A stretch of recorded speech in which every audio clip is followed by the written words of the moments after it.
A family celebrates after an amazing recovery. How a woman becomes a poster child and her husband a rock of faith. It's just been an incredible journey. Rebuilding a piece of Georgia history. I did not think that we would be even able to do this. You know, we're just a bunch of high school kids. How Georgia teens pull off what seemed impossible. I didn't expect to build a covered bridge in my life. Plus, the formation of a forever family for a child who survived a rocky past. Now, an Action News Primetime with John Pruitt. Good evening. This is a season to celebrate faith, and tonight we have the story of a miraculous journey that might not have been possible without unshakable faith. Motorists crossing the state line into Georgia spot an intriguing billboard, a billboard promoting a website called JesusHealMyWife.com. That wife is Patsy Trapoto. Well, Patsy, how are you doing? I'm doing good, very good. Almost 2 years.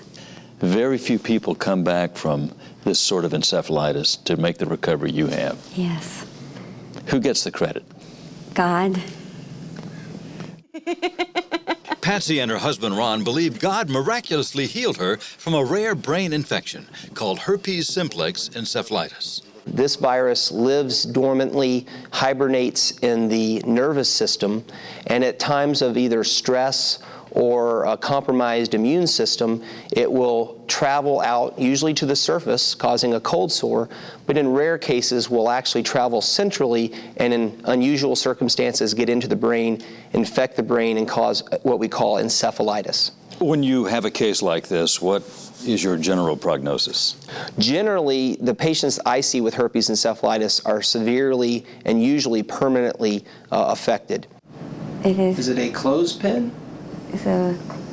Dr. Daryl Kalin is the medical director for the Brain Injury Program at the Shepherd Center in Atlanta. Safety pin. Safety pin, very good. Safety pin, that's what it's called. He knows Patsy's come a long way from their first meeting. She had virtually no memory, had no idea of where she was, what she was doing, or what had happened to her. She had severe language problems, could not get words out, could not follow commands. It is it is rubber band. Very good. It's a rubber band. Very good. With a 90 to 95% recovery, Patsy continues to work on her speech. Wrist clock. No. How remarkable is her recovery? I will say that their faith played a big part of that. Patsy is not just a small miracle, but a big one, given that she's probably got the best recovery that I've ever seen with somebody with her disorder. Patsy's story begins 2 years ago on a trip to Chattanooga to see her granddaughter's cheerleading competition. Patsy's daughter thought her mother was simply tired. So then all of a sudden we're getting ready to go downstairs and eat breakfast, and she's starting to put her eyeshadow on her cheeks.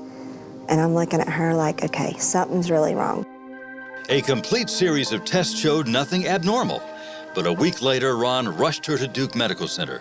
She was disoriented with a high fever. She lapsed into a coma, was given a 10% chance of survival. I saw her, the head neurologist. I looked at him, I said, Doc, I just want you to know something. Patsy's going to be totally healed. And he looked at me like either A, I was nuts, or B, I hope you're right. Ron asked everyone he knew to pray, but Amy did not share her stepfather's optimism. I thought, there's no hope. I mean, she had a shunt sticking out of her head, and it was very hard. And then Ron comes in and says she's going to be fine. Oh, yes. How do you react to that? I'm looking at him like he's crazy. I think he's nuts. I'm like, okay, I know that you're hopeful, and I know that you put a lot of trust into God, and I know everyone else has, but I just don't see how she's going to kick this. Ron had so much faith that he bought a new car for Patsy while she was in that coma, a car she wouldn't drive until a year later. People were saying I was going to die when he first bought it. And he told them, no. And you know what? That January, I was the one that picked him up, and I was the one that drove it home. And I've been driving ever since. I can drive so well. I can drive better than before I was sick. Really? Yes. Patsy has returned to paying bills at her husband's business, an amazing feat in that she had to relearn math and even her ABCs. She's had to learn to speak, She's had to learn to read, write, drive, walk, exercise. Basically, she's had to learn to do it all over again. Patsy also relearned the simplest of chores. She didn't even recognize her own house, her own belongings. I would sit there and I would just look through whole drawers, different drawers, to see what was there. I think, oh, that's right, I remember, that's mine, that's mine. And I guess that happened a lot. I mean, what about your grandchildren? Did you remember them? At first I didn't. I had to remember all of them, I think. Stir the shrimp. Savannah was the oldest grandchild and most affected by her grandmother's illness. She'll be better. She's getting a lot better now. I'd say I love her so much. You love your grandma. What did your mom tell you when your grandmother got sick? She said she'll be fine. She'll just get better. But it's hard. Yeah. It made you sad. Yeah. My grandmother's here to tell everyone about what has happened with her brain. Today, Savannah is beyond proud. She brought her grandmother as a living show and tell exhibit. They're studying the brain at the Darlington School. There's a billboard of you on my way to school. How many are there? There's 5. Oh, 5. And when I was in my coma, they had 10,000 at one time praying for me. And I think all the miracles, these people praying to God has made me okay. Patsy has become the poster girl for healing. We went on a trip to the Georgia Aquarium, a field trip, and we passed her billboard, and I told everyone in the school bus, that's my grandmother on that billboard. And people were saying, no, that's not. I said, yes, that is. That's my grandmother. When doctors cautioned Ron last year that Patsy probably wouldn't fully recover, he took another very public leap of faith, buying billboards across Georgia. What has been the effect of all these billboards? I think it's given people hope. I think that when I read some of the emails that come in, and it encourages people and knows that God is still in the healing business and that he's still working miracles. The billboard sparked hundreds of people to blog their own inspirational stories on Patsy's website.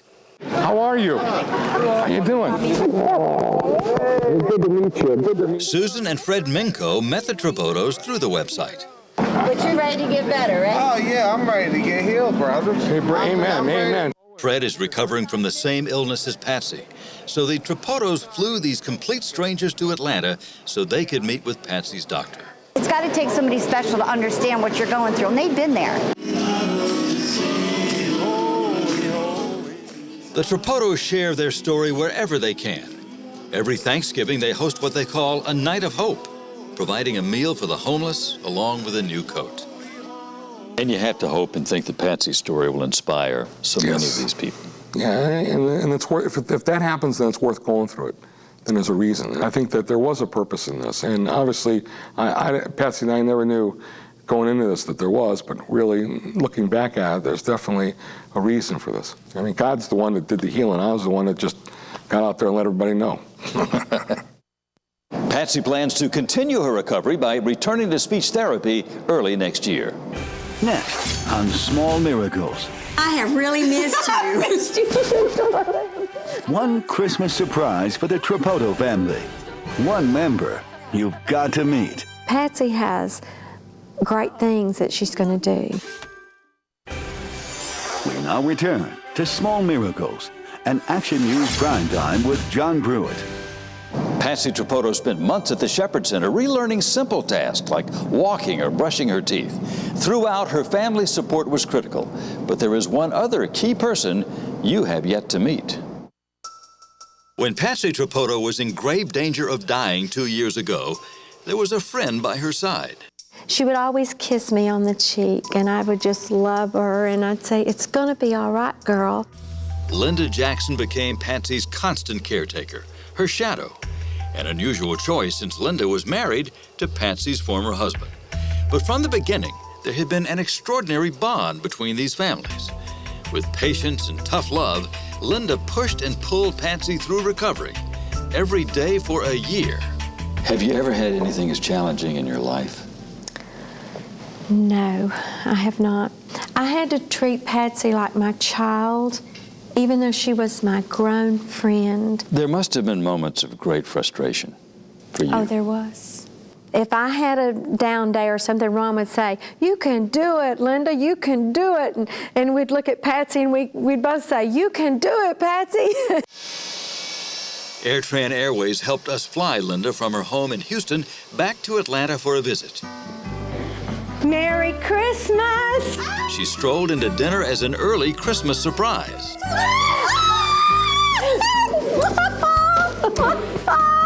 Where'd you go?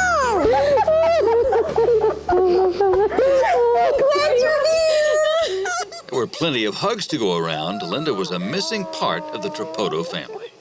I've missed you. Oh, I've missed you too. I have missed you too. It is just. You're my angel.